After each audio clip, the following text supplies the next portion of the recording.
Boleh. Silakan, Pak. Halo, nama saya Nicholas Kevin Setiadi dan saya bersama grup member saya Rio Andeta. Nah, hari ini saya akan menjelaskan initial value problems. Sorry.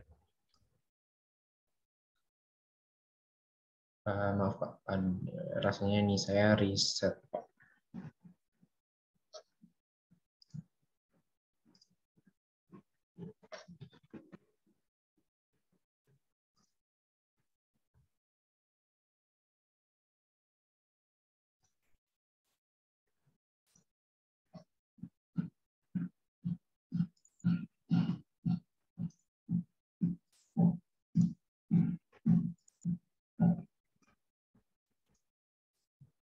Oke, udah bisa terlihat Pak? Sudah, Pak. Silakan, Pak. Ya, oke. Jadi initial value problems ini adalah sebuah problem di mana ordinary differential equation memiliki initial condition yang memiliki sebuah nilai di dalam function yang kita tidak ketahui dalam point di dalam domain. Nah, ini bisa ditunjukkan dalam equation ini, yaitu kita harus solve y aksen untuk fxy dengan auxiliary conditions y(a) sama dengan a. Nah, ini adalah berbasis dari initial value problems. Nah, method yang kita mau fokus hari ini adalah Runge-Kutta methods. Nah, Runge-Kutta methods ini adalah method yang lebih kompleks daripada metode satunya, yaitu Euler method. Dan metode ini berbasis dari truncated Taylor series, yaitu formula ini seperti terlihat Y(X plus H), dan formula ini untuk n order, yaitu dia akan berjalan terus untuk n order yang kita inginkan. Nah, kata truncated ini datang dari truncation error, yaitu yang ditunjukkan pada yang relatif terhadap H, yaitu step size-nya yang nanti akan diperjelaskan lebih dalam lagi. Nah, first order dari Runge-Kutta method ini bisa dimulai dengan formula Y(X plus H), YX tambah Y aksen XH, yang juga dikenal sebagai Euler method karena mereka sangat similar dalam first order-nya Runge-Kutta ini. Nah, sekarang kita bisa fokus lebih terhadap second order dari Runge-Kutta, di mana kebanyakan penjelasannya akan berfokus pada sini. Nah, formula yang kita gunakan dari second order adalah seperti lihat Y(X plus H), dan ini kelihatan similar seperti tadi Taylor series, tapi yang formula ini kita fokus pada parameter CO, C1, P, dan Q, di mana terlihat di sini. Nah, kita bisa mendapat formula ini itu sebenarnya dari Taylor series yang tadi. Nah, seperti first order, dia hanya berhenti pada Y aksen H. Tetapi untuk second order, kita maju satu lagi dan kita memasuki ini. Nah, jika kita mengganti Y aksen H dan Y double aksen, kita bisa mendapat formula ini, yang dimana F aksen XY dapat diubah menjadi seperti ini, terlihat di sini. Nah, lalu jika kita masukkan formulanya ke dalam Taylor series-nya, dia akan terlihat seperti ini. Dan ini adalah salah satu formula penting yang akan kita gunakan. Nah, yang kedua itu pada formula yang pertama tadi yang memiliki parameter, dia memiliki last term seperti terlihat di sini. Nah, ini bisa ditulis ulang seperti ini, di mana fxy dan terlihat ini semua. Dan akhirnya jika kita mengetahui last term ini dan memasukinya pada formula yang pertama, kita bisa mendapat YX plus H formula kedua ini yang sangat penting buat penjelasannya. Nah, karena kita sudah mengetahui dua ini, kita bisa melihat relationship antara formula yang ini dengan formula yang ini, di mana melalui dua itu kita bisa mendapat CO tambah C1 sama dengan 1, C1 kali P sama dengan 1/2, C1Q sama dengan 1/2, dan menggunakan ini kita bisa mengetahui nilai-nilai parameter. Nah, dengan nilai-nilai parameter ini, second order juga dikenal sebagai salah satu dari tiga method ini oleh karena parameter-parameter ini, di mana dia juga dikenal sebagai modified Euler's method, Hume's method, atau Ralston method. Nah, terlihat di sini bahwa CO, C1, P, dan Q memiliki nilai-nilai yang berbeda-beda.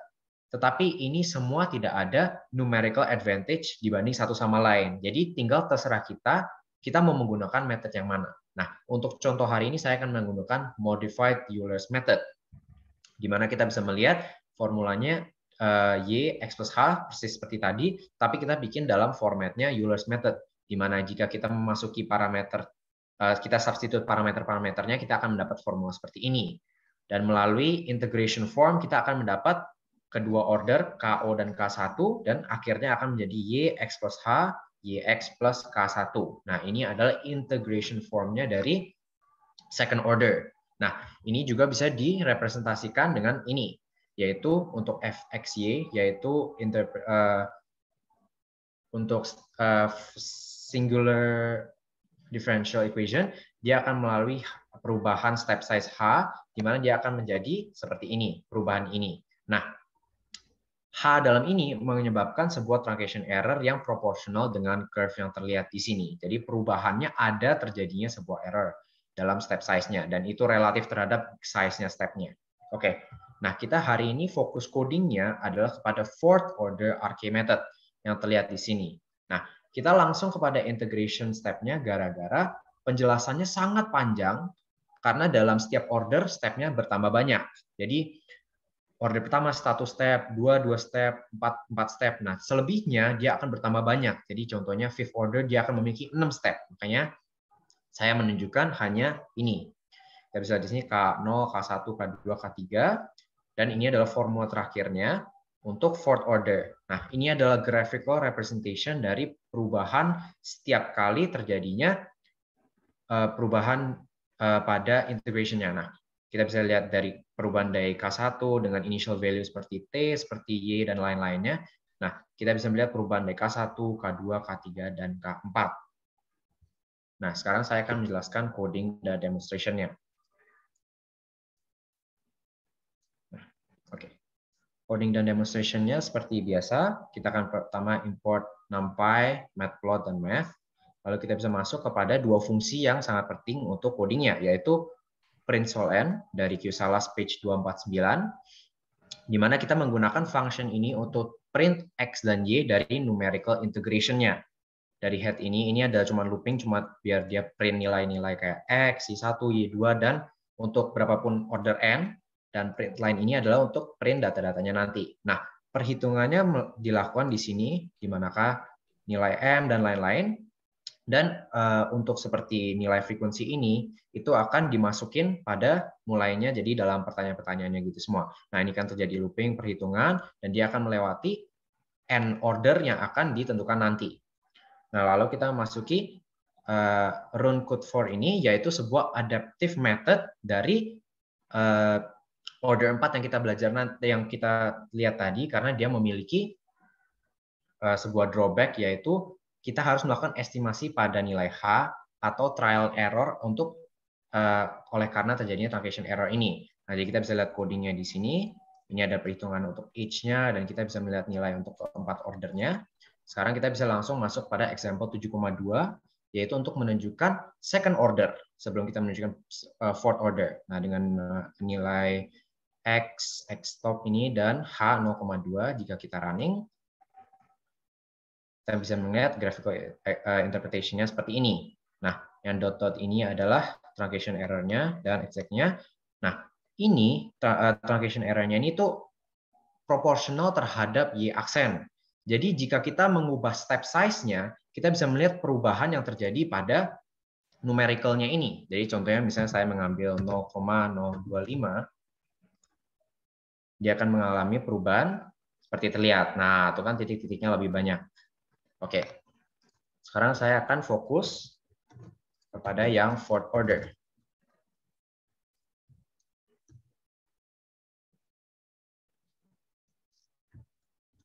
Nah, ini kita sudah melihat pertanyaan seperti ini, dan jika kita mau melihat pertanyaannya, ini adalah untuk sebuah spacecraft yang di-launch dengan nilai H ini, V ini, dan formulanya seperti ini, dan ini adalah semua nilainya. Nah, kita fokus pada RE ini, yaitu radius dari Earth at sea level.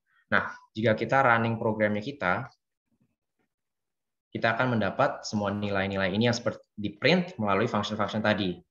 Nah, jika kita fokus kepada nilai ini, RE ini, nah kita bisa mengetahui bahwa spacecraft-nya mencapai bumi pada 6,3 itu, yaitu di antara P yang ini dan ini. Jadi melalui real life example ini, kita bisa mengetahui contoh dari fourth order penggunaannya. Sekian dari presentasi saya, terima kasih.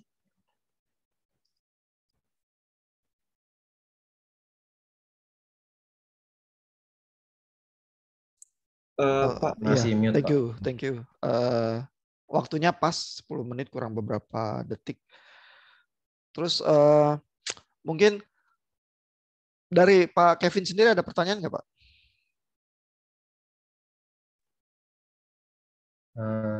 Rasanya kalau pertanyaan nggak ada sih, Pak. Ya, itu problem yang dihadapi ya sebenarnya bisa jadi agak sulit ditangkap ya.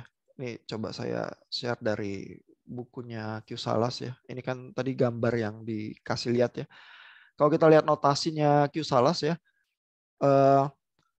jadi sebenarnya kurva ini yang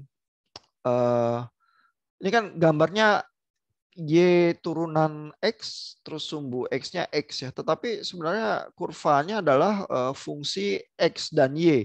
Ya, kalau kita ingat sebenarnya persamaan diferensial itu adalah kita memang punya fungsi persamaan yang mencakup ada X-nya, terus ada Y-nya, tapi juga ada dy per dx. Ya, terus kita tuh punya persamaan yang bukan cuman di satu level saja, tapi ada di level-level turunannya juga, gitu ya. Jadi gambarnya ini penyederhanaan dari semacam problem yang kita lihat ya, karena yang kita lihat sebenarnya persamaan yang ada diferensiasinya bisa saja punya orde diferensiasi yang tingkatnya lebih tinggi gitu ya. Nah lalu kalau kita mau nyelesain ya, sebentar. Itu kan kalau kita mau selesain, sebenarnya kita melakukan penyederhanaan ya. Ini Euler's method itu adalah orde yang paling kecil dari Runge-Kutta ya. Itu bacanya kadang-kadang merepotkan orang-orang. Ada yang baca Runge-Kutta ya. Kalau saya ini ya supaya yakin ya bacanya apa gitu ya. Kalau kita ke Wikipedia ya, terus ngelihat ini Runge-Kutta ini standar banget sebenarnya untuk mecahin persamaan diferensial ya. Runge-Kutta. Nah, gitu ya, cara baca Runge-Kutta menurut Wikipedia gitu ya. Jadi kayak baca bahasa Indonesia sih, Runge-Kutta gitu ya. Itu karena orang-orang yang buat algoritmanya ya. Nah, taktiknya banyak seperti taktik analisis numerik yang lain itu turun dari Taylor series ya. Lalu Taylor seriesnya itu kita karena kan selalu ada yang turunan pertama, turunan kedua dan selanjutnya. Tinggal kita potong sampai turunan keberapa. Terus yang ke belakangnya itu yang turunan ordenya lebih tinggi kita anggap error gitu ya. Jadi di situ muncul truncation errornya karena kita potong sih Taylor series yang panjang itu gitu ya. Nah lalu Taylor seriesnya itu juga mengakibatkan ya kita tuh bisa punya Y X tambah H dengan H itu interval yang kecil ya. Sehingga kalau kita punya ya bayangin secara mental punya kurva matematikanya itu yang sebenarnya bukan cuma sekedar kurva 2 dimensi simpel ya, melainkan ada fungsi dari XY terus ada Y aksennya begitu ya di dalam persamaan kita. Maka kita bisa geser-geser di X titik tertentu lalu kita geser sedikit ya. Dengan kata lain tambah H ya, tambah H itu kita geser interval yang kecil. Lalu kita bisa hitung karena ada relasinya terhadap Y aksen X dengan digeser H ini ya. Ini turun dari potongan Taylor seriesnya itu yang bisa jadi cukup sederhana semacam ini. Lalu ke belakangnya itu errornya kita bisa nyatakan juga ya secara matematik sisanya apa gitu ya. Nah makanya ilustrasi seperti ini muncul ya. Walaupun gambarnya kayak sederhana ya, tapi kalau dicermatin baik-baik ini sumbu X-nya ada X tambah H, lalu ini sebenarnya fungsinya fungsi X dan Y, lalu yang di sumbu Y ini bukan Y, melainkan Y aksen fungsi X gitu ya. Jadi ini menyimpan kerumitan yang di luar imajinasi dua dimensi kita saja gitu.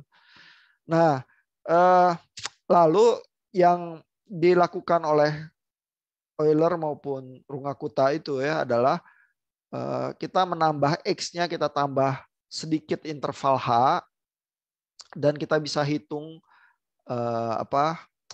perbedaan ini ya. Dan perbedaan ini kan kita ingat juga bahwa kalau kita cari tangen dari satu kurva itu sebenarnya kita cari dua titik yang dekat, terus kita limit H mendekati 0, terus nanti kalau kita dapat garisnya ya itu tangennya ya. Nah ini juga kayak gitu ya, ini kita kasih interval kecil, yang kecil banget, kalau itunya kecil dan bagus mendekati 0, nanti kita dapat turunannya gitu ya. Jadi triknya itu seperti itu ya. Terus kita dapetin ekspresi yang seperti ini nih, y aksen dx ya. Integralnya X sampai X plus H ya, ilustrasi dari problem kita ini. Tapi sebenarnya di belakang layar kita selalu berurusan dengan persamaan diferensial ya. Nah, lalu kalau kita dikasih X-nya di tempat tertentu ada nilainya, ini ya ada sedikit diskusi panjang lebar tentang apa itu initial problem sama apa itu boundary value problem. Ya, jadi dalam hal ini kalau X-nya didefinisikan pada 0, lalu Y aksennya pada 0 juga, ini jadi initial problem nih. Tapi kalau di X-nya itu di tempat-tempat yang berbeda yang kita ketahui nilainya, ya, masalahnya kan persamaan diferensial itu kayak gelombang ya, bergerak terus. Tapi kalau kita tahu di titik tertentu nilainya berapa, kita bisa hitung titik-titik yang lain yang ada di sekitar itu. Ya, nah lalu kalau ini X-nya sama ya di turunannya maupun di Y-X-nya, kita jadi punya problem yang lebih simpel sedikit ya. Nah ini masuk golongan initial value problem ya, kata Q Salas. Kalau enggak, kita punya problem boundary value problem. Ya, kalau nilai X-nya ini terdefinisinya yang kita ketahui nilainya ini di tempat yang berbeda. Itu di chapter yang lain tuh. Ya, saya cuma pilihin satu chapter doang ini untuk kita coba bayangin ya problemnya dan menyelesaikannya gimana. Chapter yang lain itu kalau butuh bisa dibaca juga sih ya, chapter yang berikutnya ini, chapter 8 ya. Nah, lalu Rungakuta itu yang dibahas itu memanfaatkan Taylor series yang lebih panjang ya. Karena dia nggak puas cuman motong sampai Y aksen aja ya. Dia mau ambil orde-orde berikutnya juga, tapi pingin membuat supaya metodenya itu lebih bisa iteratif. Ya, jadi ada tahapan-tahapan perhitungan yang melibatkan menghitung parameter tertentu dari parameter yang sebelumnya, jadi bisa iterasi gitu ya. Lalu juga komplikasinya adalah ini persamaannya kalau diturunin, kita pasang konstanta-konstanta tertentu, yaitu C0, C1, P, dan Q, yang kita bisa tentukan sebenarnya bebas ya nilainya mau berapa gitu ya. Yang kalau kita tentukan berbeda, kita tuh dapat metode yang agak berbeda ya. Ini dengan nilai-nilai C dan P dan Q tertentu, kita bisa dapat metode yang disebut dengan nama yang berbeda ya, yang menyelesaikan persamaan diferensial yang sama gitu ya. Nah, di situ yang terjadi komplikasinya, tapi kita bisa masuk ke orde yang lebih tinggi. Kalau masuk ke orde yang lebih tinggi, truncation error-nya nanti lebih kecil ya, tapi kita punya berbagai versi ini yang kalau kita jabarkan itu tadi yang fourth order ya yang berusaha dicontohkan, ini kita menghitung. Kalau kita lihat ya ini K0 dihitung dari H, ini interval kecilnya dan fungsi XY, terus K1-nya mengandung K0 ya. Jadi kalau K0-nya udah ada, terus kita punya H dan sebagainya, kita bisa hitung K1, terus ada K1 kita bisa hitung K2. Jadi ini bertahap, ada step-nya itu yang cukup nice gitu ya. Terus ujungnya kita bisa hitung seluruh K-nya kita pakai, dan ini term yang mirip dengan Euler yang cuman orde orde 1 sederhana ya, ini YX plus H dikurangin YX, tapi di belakangnya ini lebih detail ya, dan setiap K itu menyimpan kompleksitas iterasinya itu ya kepada error yang lebih akurat begitu ya, karena Runge-Kutta itu sebenarnya mempertimbangkan orde yang lebih tinggi. Ya, kurang lebih cerita problem kita itu seperti itu ya. Memang agak apa ya, di luar imajinasi visual kita yang 2 dimensi ya. Terus ditelusurinya lewat matematika yang kayak gitu sih oleh Q. Salas. Ya. Mestinya ada buku-buku lain ya, kalau baca buku Capra dia berusaha menjelaskan itu juga dengan cara yang beda ya. Tapi Runge-Kutta ini cukup klasik ya untuk menjadi metode yang biasa dipakai untuk pecahan persamaan diferensial. Ada pertanyaan nggak sejauh ini? Ada komentar? Ya, kita coba lihat Pak Vincent dulu ya, bagaimana dia menjelaskan hal itu ya.